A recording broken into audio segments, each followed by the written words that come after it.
Olá pessoal, bem-vindo ao canal. Hoje a gente vai trabalhar com propriedades das substâncias puras. É um capítulo longo, tá? Mas de extrema importância, porque a gente trata aqui da utilização das tabelas termodinâmicas, né? E essas tabelas, muitas pessoas têm muita dificuldade de fazer a leitura. E é peça fundamental no curso de termodinâmica, ok? Então, fique comigo aqui que vai valer a pena a gente trabalhar nesse capítulo, tá? Bem, quando a gente pensa em propriedade, gente, propriedades, tá? Vocês têm que ter em mente as propriedades básicas que a gente está trabalhando quando se trata de termodinâmica, né? Que é pressão, temperatura, propriedades intensivas, né? Como energia interna, volume específico, entalpia, entropia e etc. Então é importante, quando a gente trata de propriedade, vocês já terem em mente essa visão das propriedades básicas que a gente sempre vai estar trabalhando. Tudo bem? Então, substância pura. O que a gente pode definir como uma substância pura, por exemplo?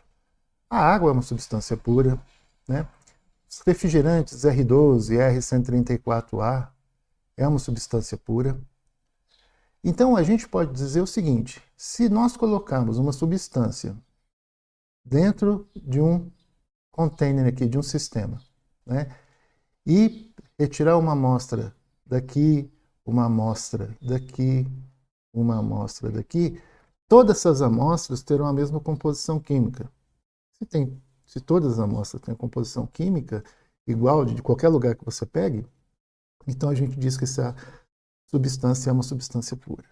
Nós imaginarmos aqui a água, por exemplo, aqui na Terra, por exemplo, com nossa gravidade aqui para baixo, o líquido vai ficar aqui embaixo, e o vapor, por exemplo, fica aqui em cima. E se eu tirar as mesmas amostras daqui de cima do vapor, daqui do líquido, a gente pode dizer que a água é uma substância pura? Sem dúvida, a gente pode dizer que é uma substância pura, pois o vapor nada mais é do que uma fase da água. A composição química, tanto do vapor como do líquido, é a mesma coisa. Então é importante vocês terem isso em mente, tá bom? Um problema mais sério que ocorre é com o ar, né? Predominantemente ele é formado de O2 e N2, tem outras substâncias, mas são em menor quantidade.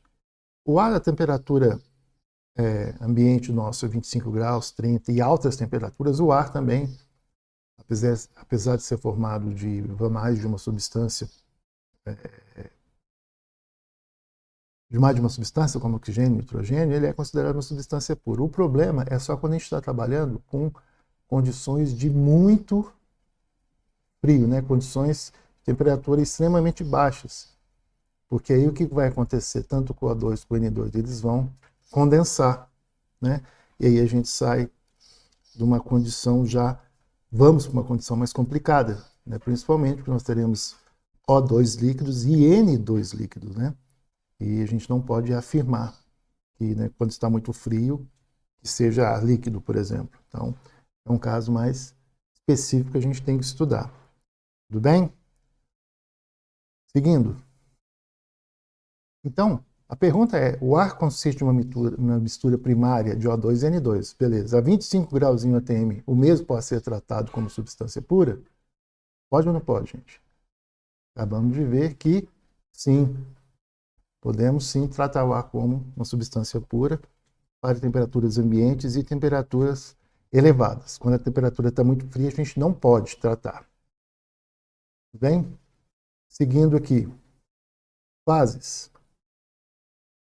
Nós temos 3 fases básicas que a gente conhece, que é o sólido, o líquido e o vapor. Tá? O que caracteriza essas fases, gente, são justamente as moléculas e são justamente as forças intramoleculares que essas substâncias possuem. Pode ver que no vapor, na fase de vapor ou na fase gasosa, as moléculas elas são totalmente sem nenhuma força intramolecular, elas se aproximam e já afastam, né? Já no líquido, essas forças intramoleculares já são um pouco maior, né, que mantém aquela substância numa fase líquida. No sólido, essa força é maior ainda, né, e mantém a nossa substância no estado sólido. Tá? Para a gente vai estudar bastante aqui, a gente vai se concentrar mais em líquido e vapor. Tá bom? Temos também as mudanças de fase, que vocês já viram no ensino médio. Nós temos mudanças do tipo sólido para líquido, líquido para sólido, líquido para vapor, vapor para líquido, e sólido para vapor, vapor para sólido. Eu quero que vocês deem um pause no vídeo e tentem descobrir se você lembra como que é essa transformação de fase daqui de cada um desses 6 tipos. Beleza? Dá um pause, tente responder. Vamos lá. Beleza. Então, na fase sólido para líquido, a gente tem o que a gente chama de fusão. De líquido para sólido, nós temos a solidificação. Né? De líquido para vapor, vaporização, ebulição, etc. De vapor para líquido, a condensação. Beleza? Sólido para vapor, a sublimação. E de vapor para sólido, nós temos esse é um pouquinho mais difícil, né? A deposição. Tudo bem? Daí, vamos seguir então. Pergunta: é possível, né, em um sistema, é possível haver uma mistura de uma quantidade de líquido e vapor em equilíbrio térmico e mecânico? Primeira vez em termodinâmica, vamos definir o que é um equilíbrio térmico. O equilíbrio térmico é se nós tivermos aqui uma mistura de substância e colocar um termômetro aqui e um termômetro aqui, mesmo que sejam em fases diferentes, nós vamos ter uma mistura em equilíbrio térmico, que a gente fala. E mecânico? Mecânico é se a gente, por exemplo, essa mesma substância, nós colocarmos aqui um manômetro, tanto aqui na fase de vapor como na fase de líquido aqui, ele também vai marcar a mesma pressão. Vamos considerar aqui a pressão hidrostática, tá bom? Então, esse é um equilíbrio térmico, equilíbrio mecânico que a gente fala, mesma temperatura, mesma pressão. Então, a pergunta é se a gente pode ter uma mistura de quantidade de líquido e vapor em equilíbrio. Pode, a gente já viu, né? Um exemplo é a água, né? Que aqui está no estado líquido, aqui está no estado de vapor. Se nós colocarmos aqui temperaturas, medir as temperaturas na parte de vapor e aqui na parte de líquido, nós teremos a mesma temperatura assim também, assim como, né, a mesma pressão. Tudo bem? Postulado de estado.